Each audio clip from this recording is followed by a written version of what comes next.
the family could soon travel out of this world from our own backyard. Yeah, we're talking about outer space, and tonight we're learning new information about how one of Houston's airports could be morphed into a space transport. Local 2's Keith Garvin is joining us live from Space Center Houston tonight with this story. Keith? Dominic, Bill, this is big news for the space community and our local economy as well. Houston is just a few steps away from the chance to send businessmen and women, and also those families that you mentioned, into space for travel.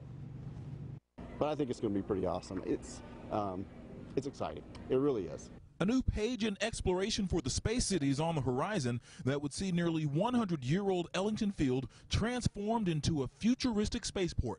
A site that could one day support space tourism and eventually commercial flights that touch the edge of space that would cut international travel time by more than half. They would fly at hypersonic Mach 5 or beyond that would make a flight or provide a flight from Houston to Singapore in under 4 hours. And that's value. The Houston airport system and the FAA held a joint public meeting to discuss the latest step in the proposal. Richard Sessions, a private pilot who lives near and flies out of Ellington Field, was one resident who showed up with questions. Of course, the hazards. Are they going to be using special fuels, chemicals, things like that? What's the sound going to sound like? Many people are thinking sonic booms, things like that, right over the airport. Not really going to be the case. The spaceport also could have the capabilities for more astronaut training, zero-gravity research, and a launch recovery site for reusable launch vehicles.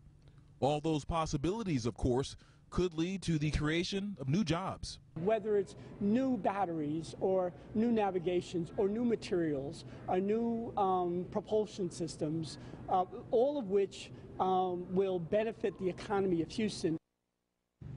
Public comment on the proposal ends January 31st. If approved, the Houston airport system could see a license for the spaceport by June, and then we probably, though, wouldn't see that initial launch until 3 or 4 years from now, but those jobs would come sooner than that. Reporting live from the Johnson Space Center, Keith Garvin, KPRC Local 2. Amazing, Keith. Thank you.